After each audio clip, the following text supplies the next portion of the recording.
I'll lead right over into the next fireside chat because we'll stay with a broader angle, and it will focus on empowering the future, green AI skills for a sustainable workforce.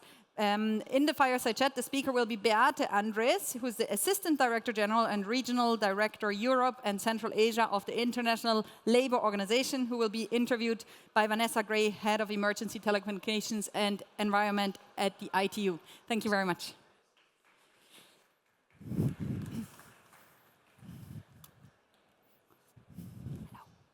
I want.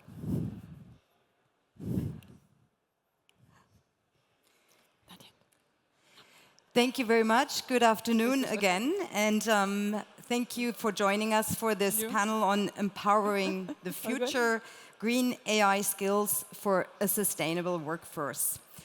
So we're delighted to host this timely and forward-looking conversation that is very much at the intersection of digital innovation. We've heard a lot about that already, sustainability, but also decent work and skills. And I mentioned already this morning at the ITU, our objective, our mandate is not just to connect the world, but really to do this in a responsible way. And so in terms of digital transformation, this means that this transformation must be inclusive, it must be human-centered, and it also must be green.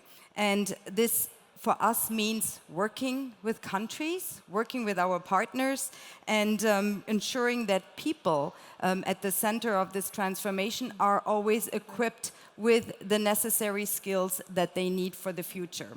We once used to say that digital literacy was what you needed to be fit for the workforce, but today we see that there is really a new baseline of skills arising and rapidly emerging that people need to acquire.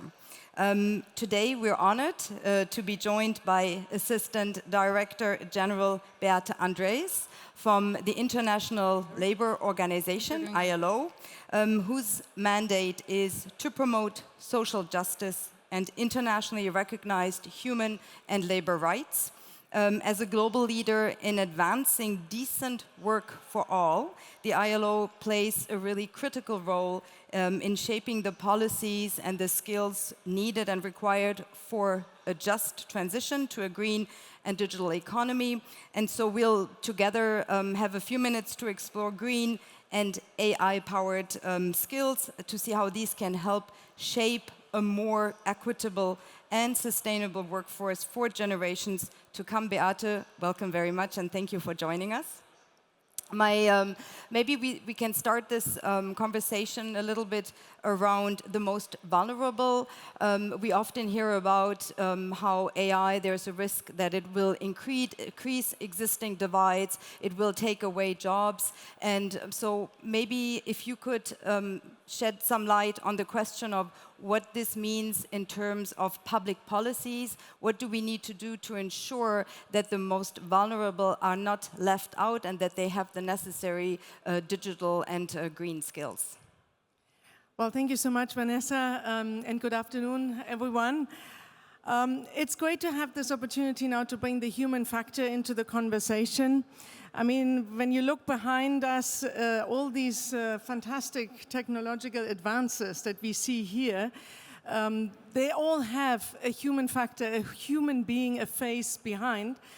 But even more globally speaking, we have just this week launched new research that measures the impact of artificial intelligence on the world of work. And the key takeaway from this research is that we think that 1 out of 4 jobs globally will be impacted by artificial intelligence.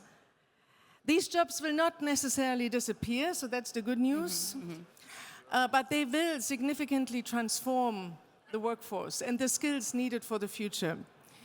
So we speak essentially about job augmentation. And the impact is disproportionately in the IT sector, of course, that's obvious, but also in media and related professions, in clerical work. In other words, in professions where you have disproportionately more women than men, so we speak also of the gendered impact of AI, And we also see a difference between high-income and low-income countries. Of course, the impact will be higher and faster in high-income countries. So what does it mean in terms of public policy and workforce planning? Obviously, it means a major investment at the enterprise level, but also at the public, in public training institutions to enable workers to be upskilled, reskilled, to make up with those technological advances. At the same time, and this is a segue into the topic that was also discussed earlier, the green dimension, we see a great potential also of new technology and AI advancing the green transformation. We estimate, and this is an older number and a more conservative estimate that may even be higher than we think today. We think there's at least 100 million jobs that can be created in the green economy. But again, it needs to come with the investments in skills. And finally, on that word, I mean, if you look at the green transition, for instance, in the energy sector, it's not that straightforward to say we're going to move workers from the mining sector, for instance, from the coal industry into hydropower. So there needs to be really a conscious public policy strategy, and a strategy that includes workers' representatives, what we call, I mean, we work with trade unions, as well as enterprises and employers' representatives. Thank you. And you mentioned reskilling. We need to basically, people need to adapt. We need to give them, also enable them to adapt. And how can we make sure that we have a workforce for the future? How can we, for example, integrate green and AI skills to make sure that they contribute to build the workforce of the future? Yeah, as I already said, it really needs a concerted effort, both at the public policy level as well as the enterprise level. And every country, of course, is different. There are different systems of vocational training, of school-to-work transition. And with the aging workforce, I think there needs to be also a particular emphasis on older workers who are likely to stay in the labor market longer, but of course need additional support to adjust to the new technologies. So the demographics is an important aspect in this planning process. And in the ILO, we have developed standards, we have developed guidelines for skilling, so that is one aspect. And the other aspect, of course, is the protection of workers in this future new world. And here, coming up in the ILO in a couple of days, actually, is for the first time a global discussion on protecting workers in the platform economy. So here we will, I mean, the members of the ILO, governments, workers, and employers' representatives, we are talking about thousands who will come to Geneva in a couple of days. They will look at a number of issues, for instance, algorithmic management and what it means for workplace safety and the protection of workers. They will look at the whole question of what is an employment relationship, who is self-employed, who is actually a wage earner in the gig economy. And of course, with the advances of AI, with the investments in the green economy and other sectors, also this platform economy will grow. And the need for protection is clearly there. There's clearly a gap, a regulatory gap. That regulatory effort, of course, should not be on the detriment of flexibility and the need for enterprises to innovate and to invest. And therefore, in the ILO, of course, we have the voice of business that will be sitting at the table and making that argument. There has to be that really careful balance between protection and innovation. And that's interesting because this is also something similar to ITU. The ILO brings together these different stakeholders from the private, from the public sector to make sure that they come together, that we hear the different voices. Also really interesting to hear about the new research and, of course, exciting, I think, for our community to hear about the new jobs in green.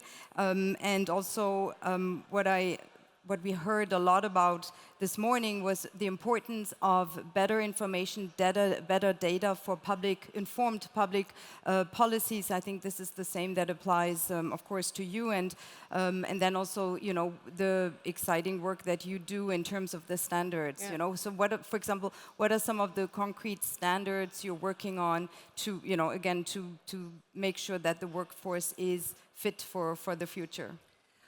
So if I can come back to the research we've just released this week, but by the way, it was done in collaboration with the Polish Ministry of Digitalization and a research institute in Poland. We believe that this new methodology that was pioneered, tested in this research can potentially impact the whole future job classification system. You know, how we categorize jobs in this future world. And so the key challenge right now is to start to standardize or harmonize methodology so that we can compare across countries and that we can come to that global standardization